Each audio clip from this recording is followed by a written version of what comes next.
Good morning student.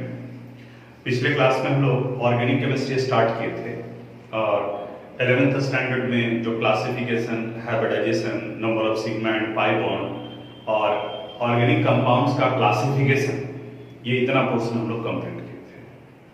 आपको बताया था कि इससे रिलेटेड जो भी क्वेश्चन आपको मिलेगा उसे आप कंप्लीट करोगे। और आज एक नया टॉपिक स्टार्ट कर रहे हैं, नोमेनक्लेचर। वैसे आप अगर अपना बुक देखोगे तो उसमें पहले बॉन्ड लाइन नोटेशन के बारे में डिस्कस किया है और होमोलोगस सीरीज के बारे में बताया है, वो हम आगे बताएंगे। बॉन्ड लाइन नोटेशन भी नोमेनक्लेचर वाले पार्ट नहीं आएगा, उस वक्त में आपको बेहतर तरीके से समझ में आएगा, वहां बताएंगे। और होमोलोगस सीरीज, ये अल्केन अल्कीन अल्काइन जब डिस्कस करेंगे तो हाइड्रोकार्बन वाले पोर्शन में वहां क्लियर होगा।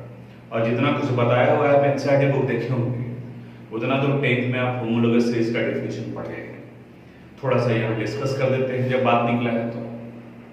Homologous series group of compounds को कहा गया है जिसमें टू एडजेसेंट मॉलिक्यूल्स के बीच में CH2 ग्रुप या 14 AMU का डिफरेंस होता है और इनका जनरल फार्मूला कॉमन होता है।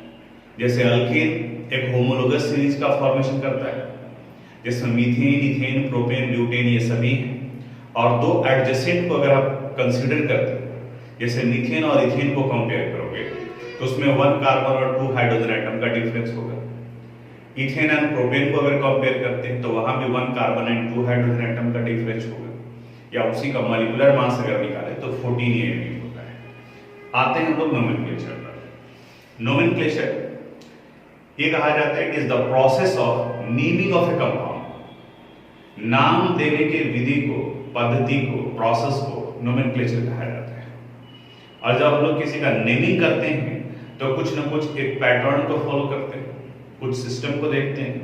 उसी तरह से यहाँ पर भी जब किसी कंपाउंड का नेमिंग किया जाता है तो इसमें 3 पार्ट हो सकते हैं, यानी कि किसी भी ऑर्गेनिक कंपाउंड का ये 3 पार्ट हो सकता है। कोई जरूरी नहीं है कि सारे कंपाउंड्स के नेमिंग में ये तीनों पार्ट जुड़े हो। एक प्रीफिक्स होता है, दूसरा वर्ड रूट होता है और तीसरा सफिक्स होता है।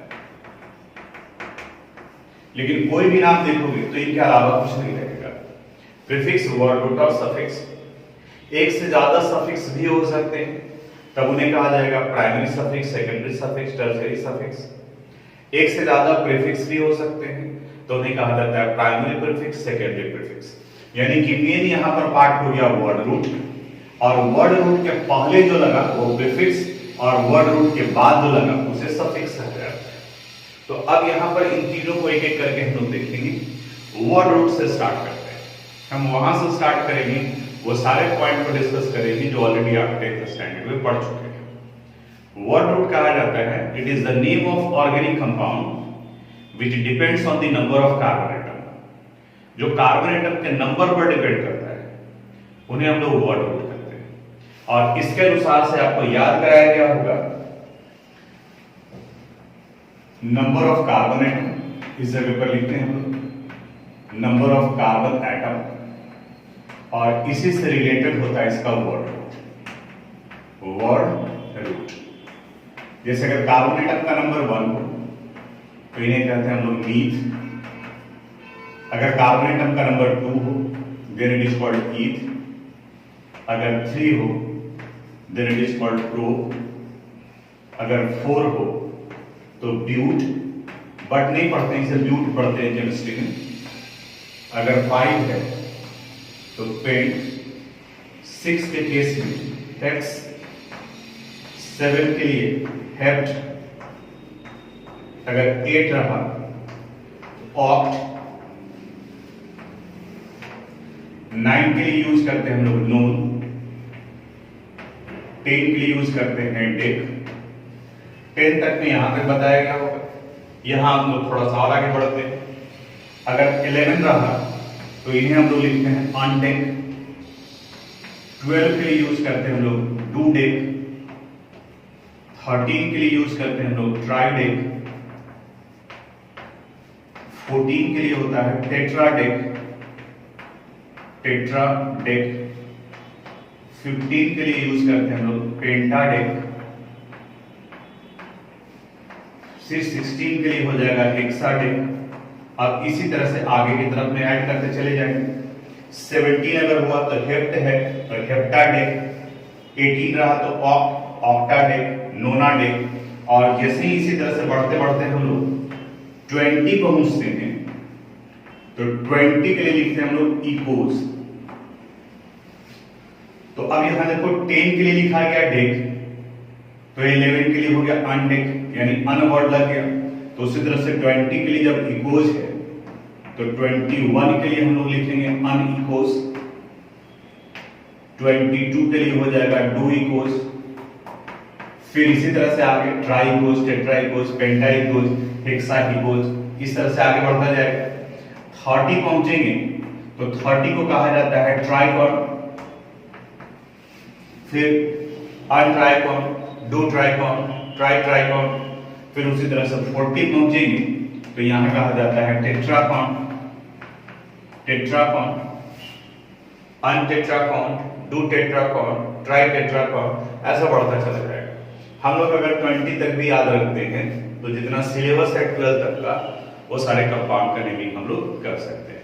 ये वर्ड रूट है और ये आपको याद रखना होगा, इसका कोई दूसरा सब्स्टिट्यूट नहीं है। 10 तक के तो यानी डेक तक आपको उसने 10 में ही याद करवाएगा। अगर वो याद किए दिमाग में है तब ठीक है, अगर नहीं याद किए हैं तो अब एक लास्ट चांस मिल रहा है कि यहां आपको याद रखना है। तो इसको लिखने का कोशिश कीजिएगा, meth, eth, pro, but, pent, hex, hept, ऑफ, नोन, डेक, अनडेक, डूडेक, इस तरीके से करके कॉपी में इसको नोट कर लीजिएगा। अभी हम लोग वर्ड रूट के बारे में बात कर रहे थे जो कार्बन एटम के नंबर पर डिपेंड करता है। अब वर्ड रूट के बाद में सफिक्स था, इसके बारे में बात करते हैं। सफिक्स के बारे में कहा जाता है it is the part of name of A compound which depends on the nature of hydrocarbon, यानी हाइड्रोकार्बन का नेचर कैसा है, सैचुरेटेड है या अनसैचुरेटेड है। अगर अनसैचुरेटेड है तो डबल कोवेलेंट बॉन्ड कंटेनिंग है या ट्रिपल कोवेलेंट बॉन्ड कंटेनिंग है, यानी अल्केन, अल्कीन और अल्काइन पर डिपेंड करता है कि उनका सफिक्स क्या होगा।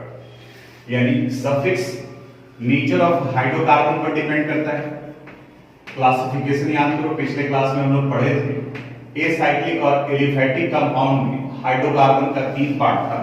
सैचुरेटेड जिन्हें हम लोग अल्कीन कहते हैं, alkane it is the type of hydrocarbon in which all carbon atoms are linked with single covalent bond, यानी जितने भी कार्बन एटम हो सबके बीच में सिंगल कोवेलेंट बॉन्ड हो, and has general formula CnH2n+2, जिनका जनरल फार्मूला CnH2n+2 होता है, उन्हें अल्केन कहा जाता है।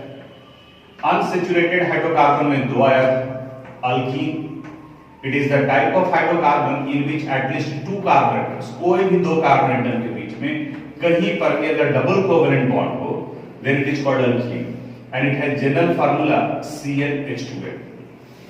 और थर्ड होता है, ये भी अनसैचुरेटेड का ही टाइप है, इन्हें अल्काइन कहा जाता है। अल्काइन का डेफिनेशन है is the type of hydrocarbon in which at least 2 carbon atoms are linked with triple covalent bond, कोई भी कार्बन को कम से कम 2 के बीच में एक ट्रिपल कोवेलेंट बॉन्ड होना चाहिए, and it has general formula CnH2n-2, ये इनका जनरल फार्मूला है। अब इसी से रिलेटेड इनका सफिक्स डिपेंड करता है, इनका सफिक्स यूज करते हैं। जैसे अगर अल्केन हो सकता है या अल्कीन हो सकता है या अल्काइन हो सकता है, तो सफिक्स में ये लास्ट का 3 लेटर यूज करते हैं। यानी अल्केन के केस में ANE हम लोग लगाते हैं, ANE। अल्कीन के केस में हम लोग ENE लगाते हैं, तो यहां हो गया ENE। और अल्काइन के केस में हम लोग YNE लगाते हैं, यानी यहां हो गया YN, N, इन और Y, ये हाइड्रोकार्बन के केस में होगा।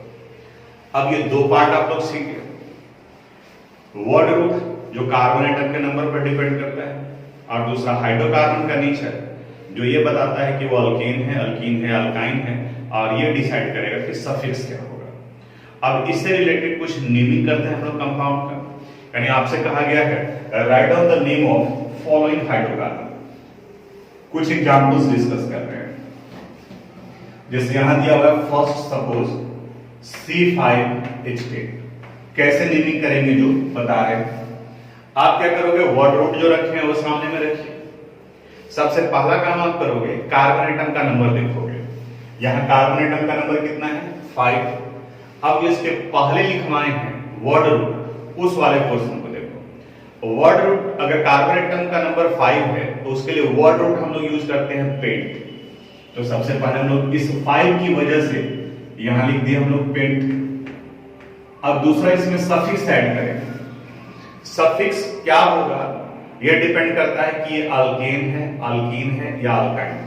और इसमें आपको हेल्प करेगा इसका general formula CnH2n+2 CnH2n and CnH2n-2। ये कैसे आप इसको देखोगे, कार्बन का जो भी नंबर है उसका 2 गुना करो, डबल करो। तो अगर CnH2n 2 गुना से 2 ज्यादा है हाइड्रोजन का नंबर तो अल्केन होगा। कार्बन के नंबर के 2 गुना के बराबर है तो अल्कीन होगा, और अगर 2 गुना से 2 कम है तो अल्काइन होगा। अब यहां पर 5 है तो 5 दूजा कितना होता है 10, और यहां पे हाइड्रोजन का नंबर कितना है 10। तो यानी कार्बन के जस्ट 2 गुने के बराबर है हाइड्रोजन का नंबर तो अल्कीन, कार्बन के नंबर के 2 गुने से 2 ज्यादा है अल्कीन, और कार्बन के नंबर के 2 गुने से 2 कम है -2 है तो अल्काइन। तो अभी यहां पर ये 2 गुने के बराबर है तो यहां ई नहीं लगाएंगे, तो यहां ये आ गया पेंटीन। अब दूसरा एग्जाम्पल लेते हैं। सपोज C7H16 है। पहला काम, कार्बन एटम का नंबर कितना है 7, तो 7 कार्बन एटम के लिए वर्ड रूट हो गया हेप्ट। अब देखना है कि 7 2 जा कितना होता है 14, और 14 से ये 2 ज्यादा है। तो अगर कार्बन के एटम के 2 गुना से 2 ज्यादा तो वो अल्केन होता है, तो अल्केन के लिए हम लोग ए लगाएंगे। प्लस यहां पर सिर्फ बनाए हैं कि 2 पार्ट है, बाकी आप एक साथ में लिखोगे, कोई गैप नहीं। हेप्टेन सिर्फ फर्स्ट लेटर कैपिटल होगा, बाकी सारा स्मॉल लेटर से होगा। थर्ड देखते हैं।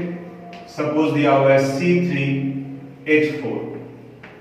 पहले तो 3 कार्बन एटम है तो 3 कार्बन एटम के लिए हम लोग लिख दिए प्रो। 3 2 जा 6, तो 6 से ये 2 कम है 4 ही है, यानी कि Y नहीं लगाएंगे यहां पे, तो इनका नाम हो गया प्रोपाइन। एक और जो कि जनरली लोग जल्दीबाजी में गलती कर देते हैं, ये C2H2 है। कार्बन का एटम यहां 2 है तो इसलिए यहां पर लिखेंगे हम लोग ईथ। अब 2 का 2 गुना करेंगे, 2 2 जा 4, और वहां ये 2 कम है तो 4 से 2 कम है, इसका मतलब ये भी अल्काइन हुआ, तो इस जगह पर Y नहीं लगाएंगे, यानी कि हो गया इथाइन। तो आप समझ गए होंगे कि किस तरीके से अगर मॉलिक्यूलर फार्मूला दिया हो तो उस हाइड्रोकार्बन का हम लोग नेमिंग कर सकते हैं। इसको आप अपनी कॉपी में एग्जाम्पल के तौर पे लिख लीजिए। अभी हम लोग जो क्वेश्चन सोल्व कर रहे थे उसमें हाइड्रोकार्बन का मॉलिक्यूलर फार्मूला दिया हुआ था, और उस मॉलिक्यूलर फार्मूला से हम लोग नेमिंग कर रहे थे। जहां ध्यान रखे थे कि जनरल फार्मूला को याद रखें, अल्केन, अल्कीन एंड अल्काइन के लिए। अल्केन के लिए एन, अल्कीन के लिए EN, अल्काइन के लिए Y। अल्केन का जनरल फार्मूला CnH2n+2, अल्कीन के लिए CnH2n, अल्काइन के लिए CnH2n-2। अब रिवर्स चलते हैं, यहां नेमिंग दिया हुआ रहेगा और उसका मॉलिक्यूलर फार्मूला लिखना है। जैसे एग्जांपल में सपोज दिया हुआ है नोनियन, अब इनका मॉलिक्यूलर फार्मूला लिखना है। तो लास्ट का 3 लेटर छोड़कर आगे का जो पार्ट होगा वो वर्ड रूट के लिए होगा। तो वर्ड रूट है नोन, तो याद करो वर्ड रूट में नोन है तो कितने कार्बन एटम को रिप्रेजेंट करता है 9, तो यहां लिख दिया 9। अब देखना है ANE यानी कि अल्केन है, तो अल्केन का जनरल फार्मूला CnH2n+2, यानी कि कार्बन के एटम के 2 गुने से 2 ज्यादा। The number of hydrogen atom is 2 more than the double of the number of carbon atoms। Carbon atom के 2 गुने से 2 ज्यादा है, तो 9 2 जा 18 होता है, उसमें 2 ऐड करेंगे तो ये 20 हो गया, यानी C9H20। और एग्जांपल लेते हैं, पेंटाडेकीन। फिर लास्ट का 3 लेटर छोड़कर आगे का जो भी होगा वो वर्ड रूट को रिप्रेजेंट कर रहा है। तो आगे का ये पार्ट पेंटाडेक, पेंटाडेक का मतलब हो गया C15 और EN यानी अल्कीन को रिप्रेजेंट कर रहा है, और अल्कीन कार्बन एटम के दोगुने के बराबर होता है। तो दोगुने के बराबर तो 15 टू जा 30, तो C15H30 हो गया। और लेते हैं एग्जांपल हम लोग हेप्टाडेकाइन, हेप्टाडेकाइन। तो पहले आ गया हेप्टाडेक यानी कि 17 कार्बन एटम, और YN है यानी कि 2 गुना से 2 कम। तो 17 टू जा 34, उसमें से अगर 2 कम है तो 34 माइनस 2 32 हो गया। तो C17H32 ये हेप्टाडेकाइन है। अगर दिया हुआ है प्रोपीन, फिर लास्ट का 3 लेटर छोड़ करके आगे वर्ड रूट है, तो वर्ड रूट प्रोप हो गया। तो प्रोप का मतलब हुआ 3 कार्बन एटम, तो यहां C3 लिख दिए। और EN यानी अल्कीन को रिप्रेजेंट करता है, तो अल्कीन का मतलब हुआ कार्बन एटम का जस्ट डबल हाइड्रोजन का नंबर होगा। तो 3 टू जा ये वैल्यू हो गया कितना 6। तो 2 पार्ट पढ़े हम लोग। अगर मॉलिक्यूलर फार्मूला दिया हुआ है तो हम लोग हाइड्रोकार्बन का नेमिंग कर सकते हैं, और अगर नेमिंग दिया हुआ है तो हाइड्रोकार्बन का हम लोग मॉलिक्यूलर फार्मूला लिख सकते हैं। इस पार्ट को भी आप अपनी कॉपी में नोट कर लीजिएगा। हेडिंग वैसे ही डालिएगा। फर्स्ट वाले का हेडिंग होगा naming of hydrocarbon from their molecular formula, और इस पार्ट का होगा molecular formula of hydrocarbon from their name, यानी उसके नाम से। अभी तक जो हम लोग नेमिंग कर रहे थे उसमें मॉलिक्यूलर फार्मूला दिया हुआ था। अब मॉलिक्यूलर फार्मूला की जगह पर स्ट्रक्चरल फार्मूला भी दिया जा सकता है, और अगर स्ट्रक्चरल फार्मूला दिया हुआ है तब उसका नेमिंग हम लोग कैसे करेंगे? तो इसके नेमिंग का 2 मेथड है। एक कॉमन नोमेनक्लेचर जिसको ट्राइबल नेमिंग भी करते हैं, जिसे हम लोग TN से रिप्रेजेंट किए। जनरल मेथड ऑफ नेमिंग भी कहा जाता है, जो पहले से चल रहा होता था। और एक है IUPAC जिसको हम लोग IUPAC कहते हैं, आगे डिस्कस करेंगे। इनका फुल फॉर्म होता है international union of pure and applied chemistry. आगे जब बताएंगे तो उसका पूरा फुल फॉर्म भी लिखेंगे। पहले हम लोग कॉमन नेमिंग के बारे में बात करते हैं। कॉमन नोमेनक्लेचर, ट्राइबल नोमेनक्लेचर में हम लोग उस हाइड्रोकार्बन का स्ट्रक्चर देखते हैं कि किस तरीके का है। अगर स्ट्रक्चर लीनियर फॉर्म में हो, यानी उसमें कोई ब्रांच नहीं लगा हुआ, तब उसके नेमिंग में हम लोग N टर्म यूज करते हैं, स्मॉल n, और प्रोनाउंसिएशन करते हैं इसका नॉर्मल, यानी बोला जाता है इसे नॉर्मल।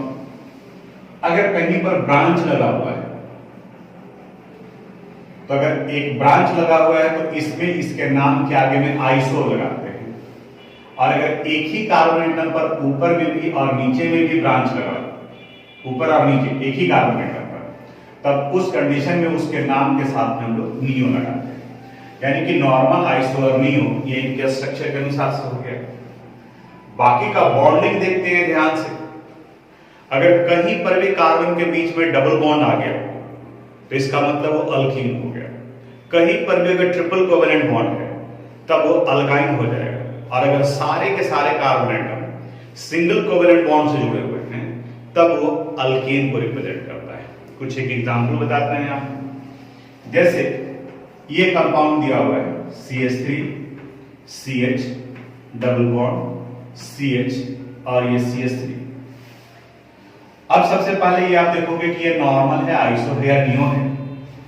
स्ट्रेट चेन है तो नॉर्मल, अगर कहीं ब्रांच है तो आइसो, और अगर एक ही कार्बन पर ऊपर नीचे 2 ब्रांच लगा हुआ है तो नियो। तो ये तो दिख रहा है कि ये नॉर्मल है, तो यहां नॉर्मल लिख दिए। टोटल कार्बन काउंट पूरे कंपाउंड में कितने कार्बन है? तो 1 2 3 4 कार्बन एटम के लिए वर्ड रूट होता है ब्यूट, तो यहां लिख दिया हमने ब्यूट। अब तीसरा काम देखना है। पहला देखिए स्ट्रक्चर, दूसरा देखिए कि कितना कार्बन एटम है तो डिसाइड कर दिया वर्ड रूट। अब तीसरा पार्ट देखेंगे कि ये सैचुरेटेड है या अनसैचुरेटेड है, अल्केन है, अल्कीन है या अल्काइन है। तो देखो यहां पर ये डबल बॉन्ड दिख रहा है, तो इस डबल बॉन्ड के अनुसार से ये अनसैचुरेटेड हुआ, और जो डबल बॉन्ड कंटेनिंग है उसको अल्कीन कहा जाता है। तो अल्कीन के लिए हम लोग ENE लगा दिए, तो इसका नाम हो गया नॉर्मल ब्यूटीन। दूसरा example CH3 C CH3 CH C triple bond और ये CH। अब देखो इसमें एक ब्रांच लगे, तो अगर ब्रांच लगा हुआ है तो उसके लिए हम लोग क्या लगाते हैं, आइसो। तो पहले हम लोग लिख दिए यहाँ पे आइसो। टोटल कार्बन काउंट करो 1 2 3 4 एंड 1 5, सारे कार्बन को जोड़ देंगे तो ये 5 से हो गया फ्रेंड 1 2 3 4 5। और इस जगह पर ट्रिपल बॉन्ड है, तो ट्रिपल बॉन्ड का मतलब ये हो कि अल्काइन है, तो अल्काइन के लिए हम लोग YNE लगाते हैं, तो इसका नेमिंग ये तो हो गया आइसोपेंटाइन। यानी ये हो गया नॉर्मल ब्यूटीन, ये फर्स्ट एग्जांपल था। ये सेकंड हो गया आइसोपेंटाइन। थर्ड देखते हैं हम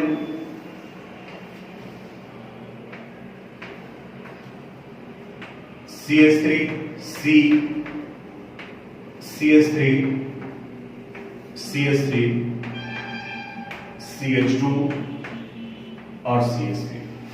तो यहां देखो एक ही कार्बन एटम पर ऊपर में भी और नीचे में भी, यानी कि दोनों जगह पे ब्रांच लगा हुआ है, तो इसलिए इसके आगे तो सबसे पहले नियो लगा दिए। तो हमें लग रहा है कि आपको नॉर्मल, आइसो और नियो का कंसेप्ट क्लियर हो गया। अब टोटल कार्बन काउंट कर देखो, यहाँ 1 2 3 4 5 6, टोटल 6 कार्बन एटम है, तो 6 कार्बन से हो गया हेक्स। सब जगह पर सिंगल कोवेलेंट बॉन्ड है, इसलिए ANE यानी हेक्सेन। तो ये हो गया नॉर्मल सॉरी नियो हेक्सेन, ये इस कंपाउंड का नेमिंग कोड। ये ट्राइबल मेथड है, लेकिन अब ये ट्राइबल नेम को हम लोग सिर्फ जानकारी के लिए याद रखते हैं। कई लिमिटेशन है इस मेथड के, कुछ इनका बताते हैं आपको। जैसे यहां देखो CH3 CH CH3 CH2 CH2 और ये CH3, एक ये कंपाउंड है। दूसरा कंपाउंड है ये CH3 CH2 CH CH3 CH2 और CH3, इन दोनों का नाम लिखते हैं, तब फिर पता चलेगा कहां क्या लिमिटेशंस है नहीं है। यहां देखिए कि एक ब्रांच लगा हुआ है, इसलिए इसमें क्या लगा दिए, आइसो।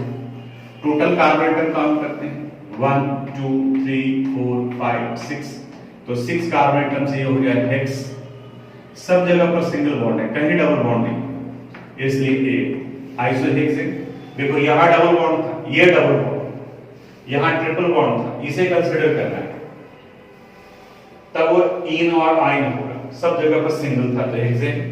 इसे देखते हैं, यहां भी एक ब्रांच लगा हुआ है, तो इसके लिए हो गया आइसो। टोटल कार्बन 1 2 3 4 5 एंड 1 6, तो 6 से हो गया हेक्स। और सब जगह पर सिंगल बॉन्ड लगा हुआ है, तो ए आइसोहेक्सेन। अब दोनों का देखो नाम सेम, ये भी आइसोहेक्सेन है, ये भी आइसोहेक्सेन है, लेकिन देखो तो दोनों का स्ट्रक्चर सेम है क्या, नहीं है। और जब स्ट्रक्चर सेम नहीं है तो दोनों का प्रॉपर्टीज भी अलग अलग होगा। इनके रिएक्शन से किसी और कंपाउंड का फॉर्मेशन होगा, इसके रिएक्शन से किसी और कंपाउंड का फॉर्मेशन होगा। तो अब सोचो आप कि अगर आपको कहा गया कि आइसोहेक्सेन ले आइए, तो एक स्टूडेंट ये लेकर के आ रहा है, दूसरा स्टूडेंट ये लेके आ रहा है, और दोनों आगे रिएक्शन प्रोसीड करता है, तो दोनों का प्रोडक्ट अलग अलग हो जाएगा, दोनों का प्रॉपर्टीज अलग अलग है। तो जब प्रॉपर्टीज अलग है तो नाम कैसे सेम होगा, ये इस मेथड का लिमिटेशन है। यानी कि कई वैसे कंपाउंड होंगे जिनका नेमिंग बिल्कुल ट्राइबल नेम के अनुसार से एक ही होगा, लेकिन प्रॉपर्टीज अलग अलग है। तो इसलिए इस मेथड को हटाकर इसकी जगह पर IUPAC आया।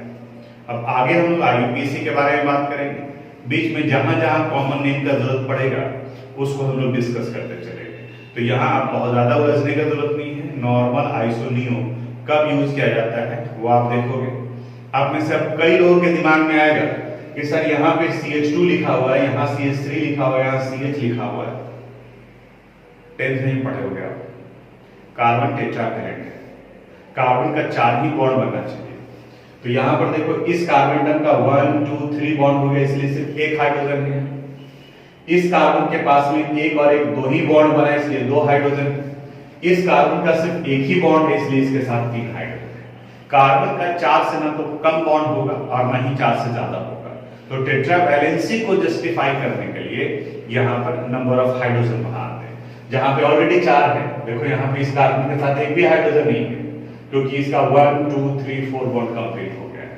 और क्लियर होगा जब हम लोग नोमेनक्लेचर के बाद में, नोमेनक्लेचर अभी चलेगा, लंबा पार्ट है, इनसाइड को देखेंगे तो 2 पेज में कंप्लीट हो गया, लेकिन वो समझ में नहीं आने वाला है। इसको नोमेनक्लेचर को बिल्कुल एकदम इत्मीनान से, आराम से हम लोग पढ़ेंगे, डिटेल से पढ़ेंगे।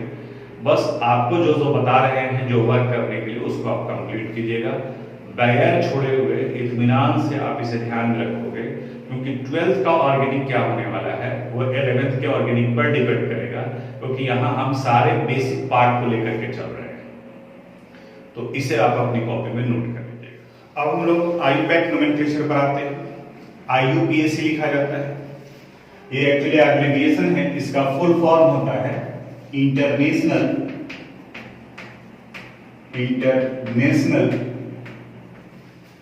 Union of pure and applied chemistry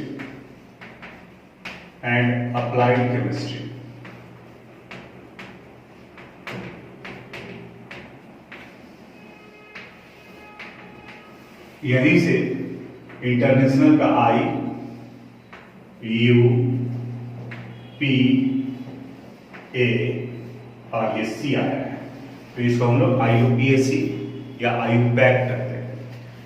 ये एक ऑर्गेनाइजेशन है जो केमिस्ट्री में किसी भी तरह के होने वाले चेंजेस को ऑथेंटिसिटी प्रोवाइड करता है। यानी कोई भी नया रिकमेंडेशन होगा, क्योंकि साइंस यूनिवर्सल सब्जेक्ट है, सब जगह पे पढ़ा जाता है। मे भी आप जो है अपना लैंग्वेज पेपर पढ़ रहे हैं, तो इंडिया का लैंग्वेज पेपर कुछ अलग हो सकता है, और स्टेट में भी वेरी कर जाता है।